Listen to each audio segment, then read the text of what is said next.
What we are is a service that offers access to a product.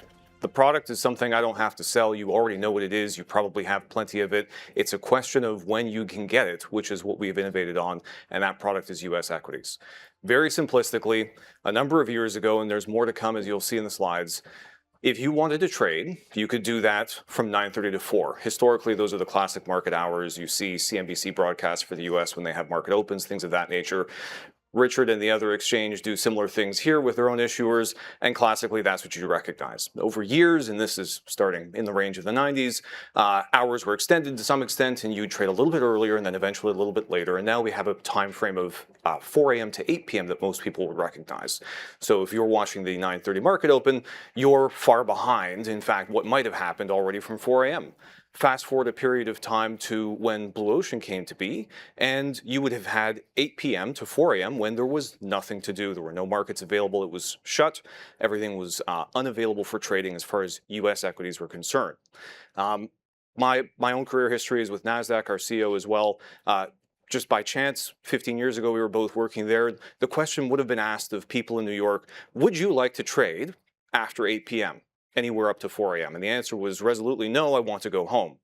And the problem with asking that question is you're asking people for whom this is a narrow focus of their own time zone, where they live, what they do, what their life is, and you're not considering the broader scope of things, which from just generally globalization through to the internet, through to 24-hour nature of everything. And if you think about some of the comments in this room, things like crypto, which are essentially limitless with respect to trading hours, there's been a move, especially within retail over the COVID period, things like that, to want to have everything on demand, whether it's your Amazon deliveries, whether it's the gratification of completing your sports bet or crypto trade or whatever from a retail transaction perspective at any time of day.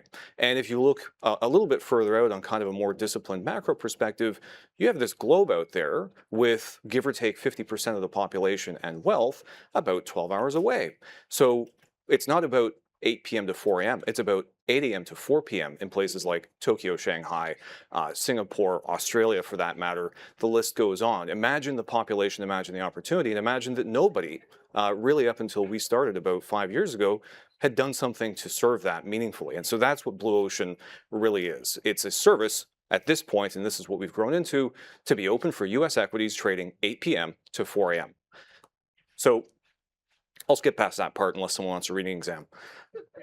So what are we actually? We're not an exchange. We don't have a listings group or anything of that nature. We are a secondary trading platform. So if you would like to trade Apple shares, there are, for example, during the day, your typical NASDAQ location as a listings venue that you'd like to have to be able to trade that. That's fine. There are about 30 other ATSs in the daytime markets where you can also trade that. Different economic models, different ways of reaching liquidity that suit different business purposes, and they all compete amongst each other. And let's say most listings venues, in fact, have a minority of the trading in the US of their own listed companies.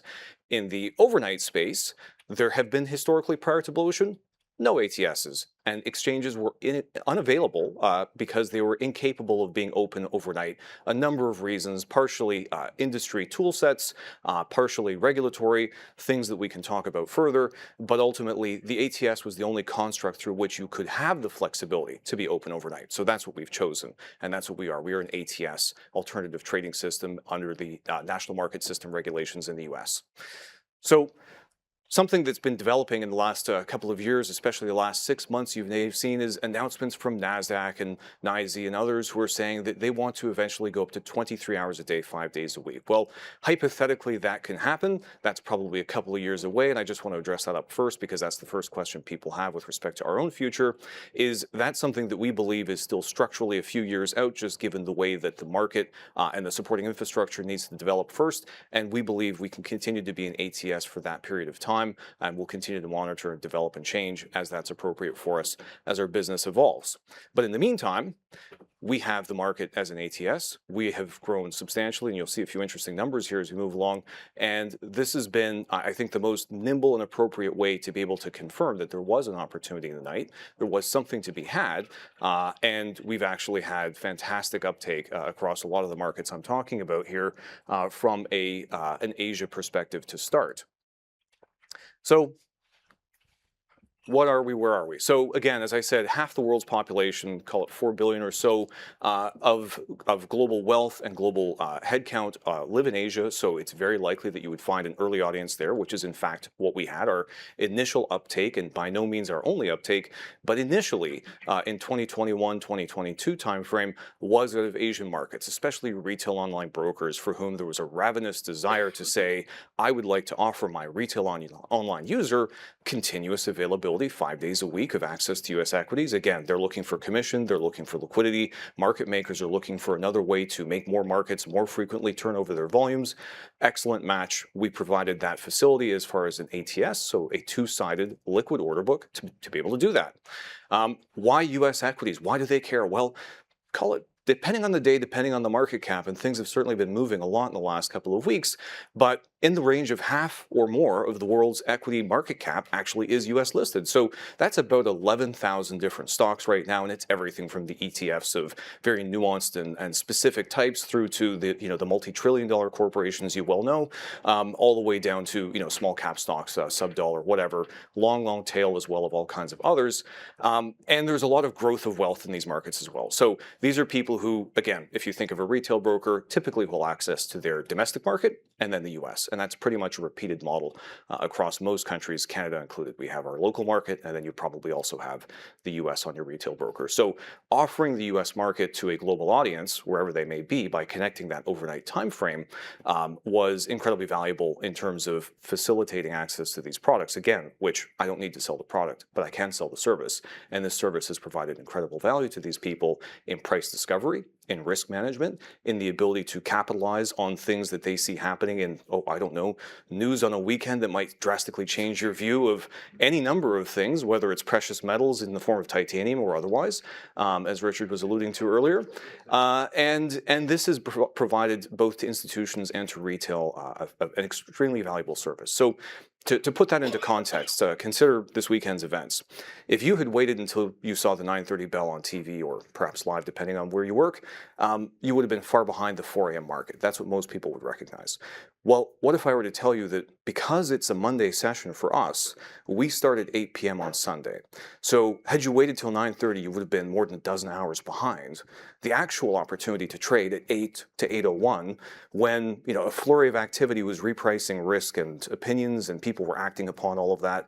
Institutions, again, right through to retail, all able to take into account this information they sat on over the weekend and act on that in whatever capacity they believe is appropriate for their portfolio on the U.S. side, at the same time as Asian markets are beginning to open for their typical trading week, Monday, weekday morning. So that was really the core of what we saw and where we came from. So where are we now? So I'll show a chart that I think summarizes this well, but just to give you a sense of things, in June of 2021, we began. We had day zero, 29 ETFs essentially was the starting set of products. It was an ability to just test whether there was actually a appropriate market for this. Everybody was still trying to keep a close eye on liquidity, on managing whether this very formative set of blank space really in terms of US trading was viable. And over time, it certainly has become that. So I said about 11,000 NMS, so listed stocks in the US, about 8,000 of those any given month will trade on our platform. So very, very diverse range of different products are getting some degree of activity. I would say usually we are seeing the same distribution of most popular instruments in our volume ranking any given day as you would see during the daytime, with the exception of some increased popularity of Asia content ETFs or ADR type products that are perhaps a little bit outsized at night because we overlap with the Asian markets than they would be during the US day. About 140 different firms access us now on a direct or indirect basis, of which 55 are broker dealers, so FINRA registered broker dealers in the US. They have the direct ability to place orders, what you might call a member of an exchange, but we don't use that word. We call them a subscriber for various reasons in the US as an ATS. And more recently, and to give you a sense of numbers, we hit an all-time volume high on February 2nd, which, believe it or not, was not bested this past weekend, which was 250 million shares and about $10 billion on a notional basis in that 8-hour time window. And again, that was Feb 2nd, that was a Sunday, that was before anybody had done a share of business on the NYSE or NASDAQ or any other exchange bell in the US for that matter. Incredible to consider. And this is still something that I would call maybe a little bit unknown to the broader market. There is an awareness, there is an understanding. You look at Robinhood, again, focused on a US viewpoint perspective, 24-hour trading. How those people get to it and what some other people think is happening in the market is still a little bit unclear to them, but they see 24-hour trading is there, but they're not all accessing it. You can't get in on quite every single platform on a global basis. This has still got a lot of room to grow as far as our ability to reach audiences, let alone the growth of the overnight from a sort of a total addressable market volume and robustness size point. We do have a couple of competitors. We were 100% market share up until about, call it 12 months ago when they finally kicked off, and they were in some cases, in one particular case, a client firm of ours who saw that they're doing it, we can do it too, and they learned from the best, so they can now try the rest. That has been healthy for us. We didn't expect to maintain 100%. It is appropriate to have diversification. It allows for arbitrage trading, various different things that happen when you have multi-markets trading the same instruments. It's healthy for the ecosystem. That may probably continue to diversify away from us a little bit, but the exciting thing, and the thing I think is fairly consistent if you look at electronic trading broadly over the last 30 years as it evolved, is as you have complication of market structure with multiple marketplaces, costs tend to decline in terms of the cost of transaction, the total friction to do those trades, but the total volume grows, the total addressable market grows, the investor community at the end of the scale ultimately benefits, and we're certainly happy to serve them in that respect. So to take all of those words and put them into a bit of a graphic for you here, I joined the company in January of 2023. When we did maybe 1 million shares a night in that time frame, that was pretty good. Now look at us. 250 million, and that, by the way, that 250 number is not part of this chart. This ended at the end of January, just when this was made. But this, I can guarantee you, this trend line continues far off into the distance there, past the edge of that screen, if you were to project it forward. And we have a very high expectation for the rest of this year. Certainly, I would say it is fair to say this is going to be a year of record numbers for us in every capacity, whether it's count of activity, whether it's count of clients, whether it's revenue count for that matter. I think it's going to be a very interesting time, and certainly happy to offer thoughts as we come to the end of this presentation in a few minutes, and take any kind of interest in where the overall market is going as far as US trading or global trading for that matter. So to summarize kind of a few things I said in case anybody needs to just have a reference point here, we've done a huge number of different things over the last few years. We started on a technology platform, which we'll call it early stage appropriate. We saw that our market was growing. We made a technology migration. We're now using the technology of Members Exchange, perhaps not a well-known house brand name, but it is a US regulated stock exchange that trades just the same as NASDAQ, NYSE, whomever, and they have essentially installed for us their market trading software, and we use that, and we're very confident in that to handle anything, any other exchange type venue. Of course, we're an ATS, but ultimately same thing in terms of performance. We're able to handle anything that they can handle, and we're very confident that that can scale to our global needs as we continue to grow in the years ahead. We've had a few different points of record there where we hit our 100 million share night for the first time, which felt impossibly far away when I first joined the company and then became reality. And here we are now multiplying that. And who knows, as world events continue to unfold or other reasons for growth, where we might end up if I were to report back even a month from now, let alone 6 months or a year from now. So very interested to see where that goes. And we've been doing a lot of growth. So in terms of our reach, we have really two ways to get to the market. You have either your market data, so that people can see that you are out there. They can find points of reference to understand your marketplace, do their research and make their trade decisions. And then you have the executing brokers who are actually going to take that order flow, send it to the marketplace, make those trades happen. In terms of reach on the data side, we're now on any major platform that really matters. So your Bloombergs, your Refinitives, your ICE platforms, things of that nature as brand names you'd likely recognize. We weren't there maybe a couple of years ago. It took quite some convincing in some cases because we broke the mold for them. And I said the term white space earlier. In some cases, these different platform providers had really no way of accommodating data occurring for US equities during these hours because they had 1995 hard-coded limits as to when it should start and when it should end. And this was something that required kind of a rebuild of some of those thinking and processes that they had. So we're very proud to have reached that and being able to get on those platforms, because now we're much more discoverable to buy-side institutions, to anybody else who's using it, professional, retail, or otherwise. Yahoo Finance, if you go tonight after 8 p.m. and you check out what's going on there for a U.S. stock, you will see price attribution to Blue Ocean. And if you check any U.S. stock, you will see those are ticking away on a real-time basis. TradingView, the same thing. You'll find that if you like that kind of charting software, for example, their website includes real-time last sale. A few others of that nature, some regional in Asia where this has been particularly popular, but in Western markets, fairly broad availability of access to this information. In the Canadian markets, I would say in a public forum, you could say that we've had Wealthsimple and Questrade advertise that they are now a number of months in each into offering overnight U.S. equities and therefore 24-hour continuous U.S. equities on a 5-day-a-week basis. So it's been great distribution into most major markets for us, again, retail and professional. And then on the broker-dealer side, we're now essentially on anybody that mostly matters. There's a few key names that we're still working through, and most of the reason that they aren't there yet is because they still need to get to the point they can deal with 24 hours in the first place. It's not a choice about Blue Ocean, it's a choice about not having staffing overnight, which is an investment in structural work that they have to do, but they know that that is coming. Now, something you'll see here at the bottom, which I think is going to be very interesting, perhaps in the questions, is what we're doing to integrate with tokenization, keyword I think we've heard a number of times today, and then to make sure that nobody has any free time or free space, weekend and holiday trading. And I in some cases, I take it well and I take it poorly when people look at this, because we're always looking, of course, to have life-work balance, but it is a 24-hour world that we live in, and there is always somebody willing to fill an opportunity for a service, which is what we have done over the night. So why not consider that into the weekend as well? Now, to just get back to what I was saying earlier, we have two revenue streams. It's a relatively simple model. We take a transaction fee, and it's fractions of a penny per share. If you look at it that way from a trade perspective, we pay a minor rebate to market makers to place those quotes, and they essentially get paid for providing liquidity into the order book. And for anybody who, as we call it, takes, so places an order that actively trades against that order book, they pay a fee that is greater than the rebate, and the difference between the two of those is what we capture on a trade fee basis. So the more that we see volume, fairly linearly, the more that we have as far as our total revenue at the end of the day in our pocket.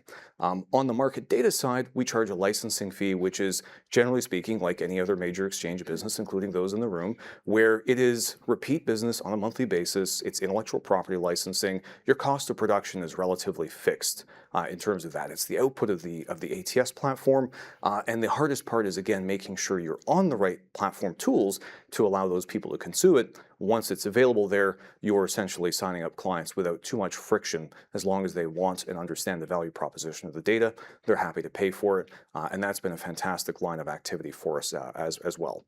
At different times, these have gyrated between which was greater than 50% versus the other.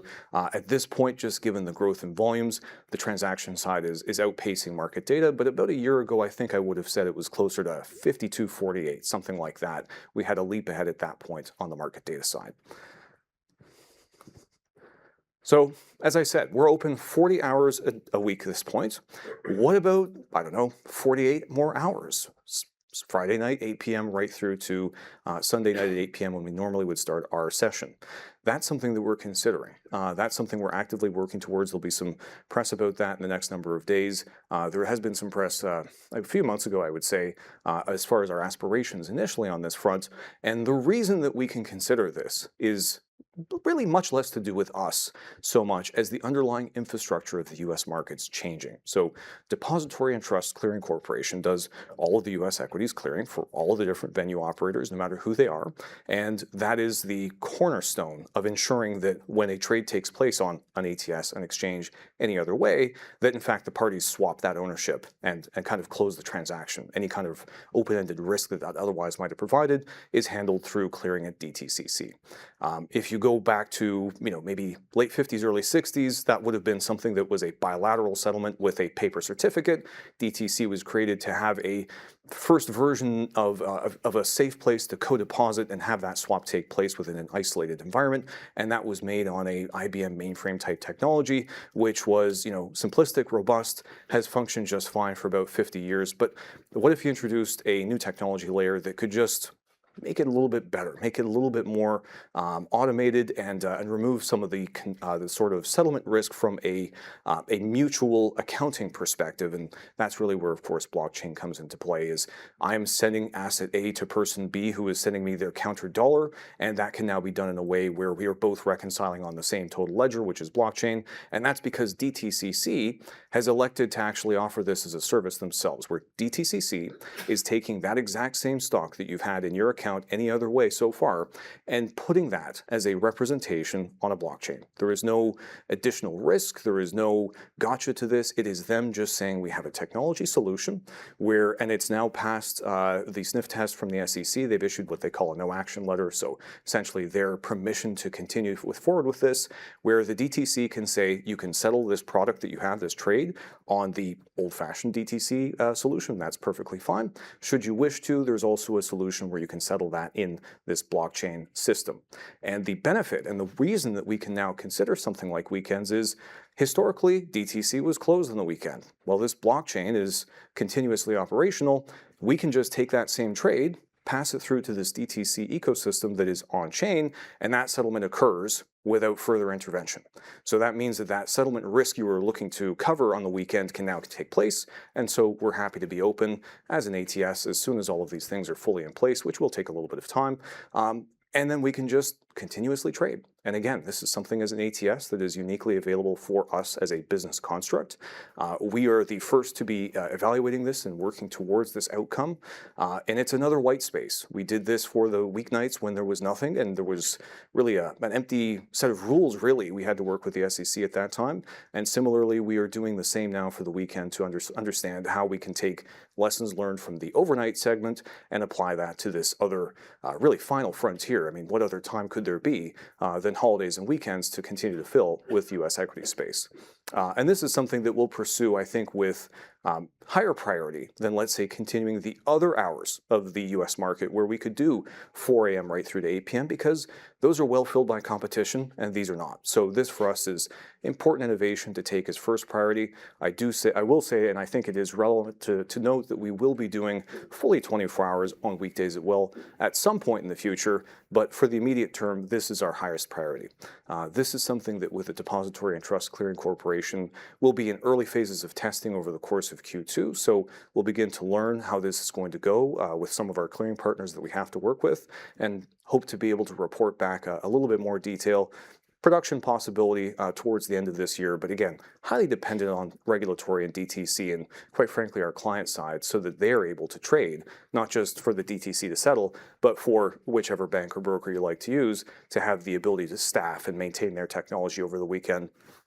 Pardon me, which I would say is no mean feat. That is actually a substantial task, considering that a lot of firms have had weekends where they do their swapping of technology, their testing, things of that sort. And this is going to force an evolution for them, no different than it did on the weeknights when they would be doing something else, managing corporate actions or other balances and ledgers and turning servers on and off between 8 and 4. And they have been able to adapt to that. So we're expecting to see that take place, that same adaptation from a weekend perspective as we continue to share more information about this testing, about our plans, and our ability to launch this to our various customer bases. So, as I was saying, tokenization. This is the key to being able to make this sort of thing happen. And again, this is exactly the same US stocks. There is nothing different about the product that you get at 10 in the morning, at 10 p.m., or maybe on Saturday or Sunday. This is a facilitation by Depository and Trust Clearing Corporation that allows us to essentially just continue that opening window for ourselves. And so I want to make a point that this is not something where we're saying there is a cryptocurrency. This is those exact same securities, happens to be represented on this technology. And this is not the same thing as what you might have seen, because there have been representations so far of what I'll call privately issued ETP-like securities, where there are tokenized products available now in sort of decentralized finance that claim to be a representation of an equity. Those, in fact, are somebody putting them in a securities account, holding them in whatever legal entity with some paperwork on top, and they may or may not be passing through to you the returns, or they may have a management fee, or there's various other friction there and layers of risk that make it not the same thing. This is absolutely bedrock, the exact same product that you would be getting any other way, any other time. So for us, the best possible way to offer it. And I think what's important to note is we are not forcing this upon anybody either way.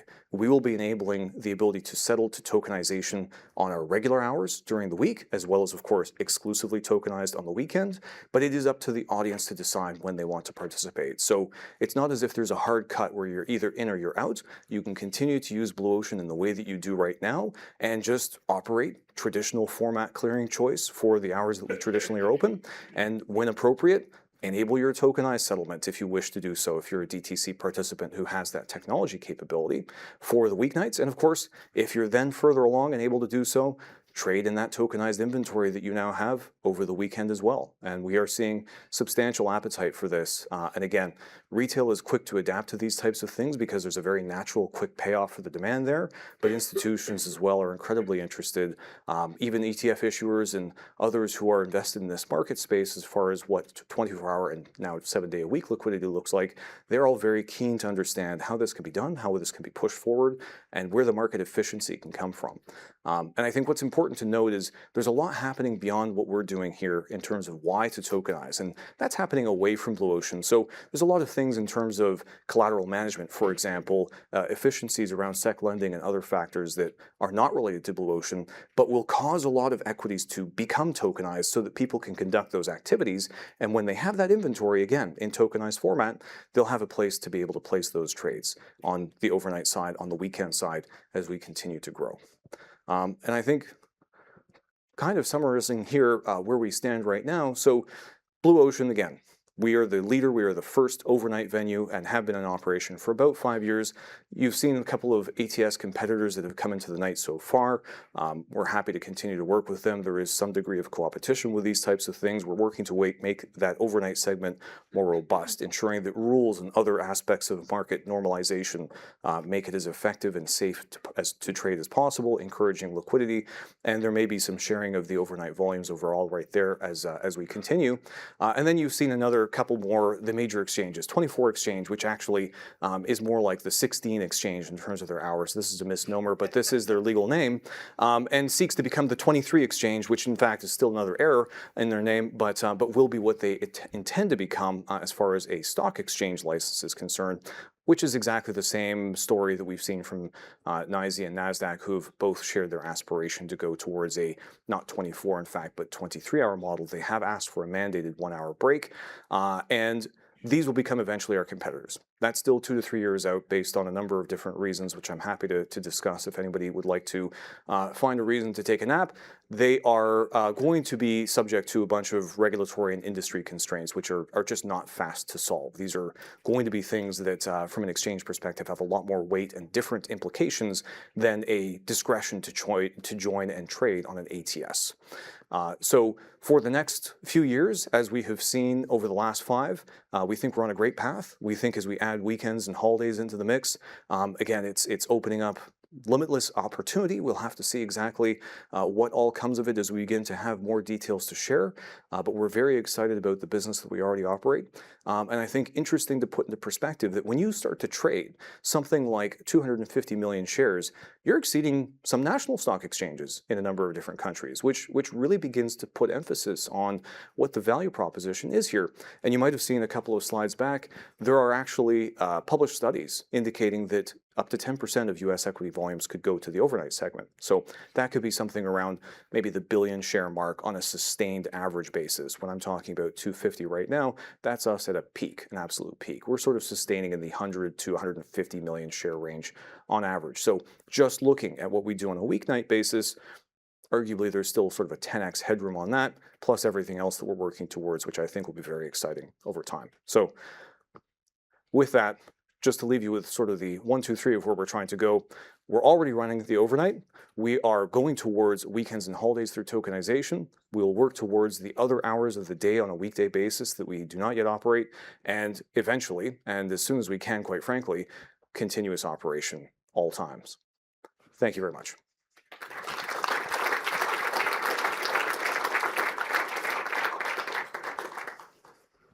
Questions?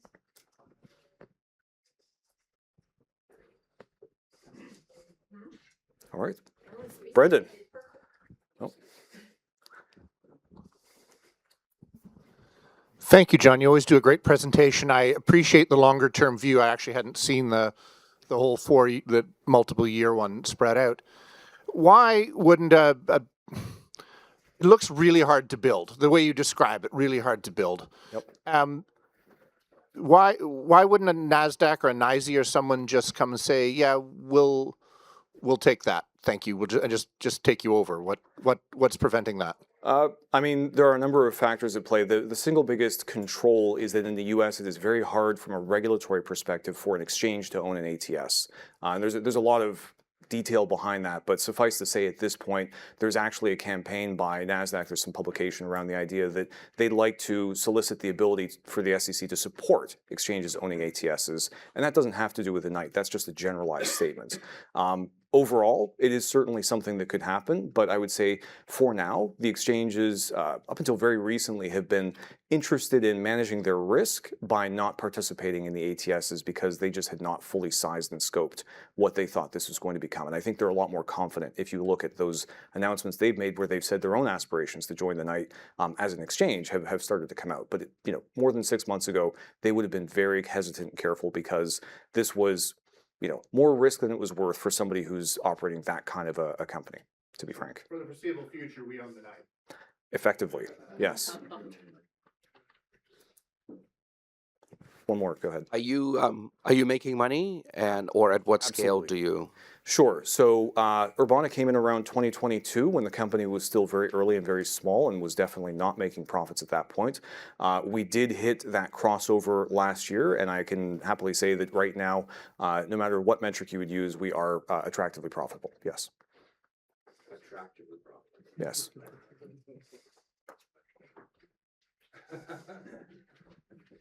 All right. Thank you.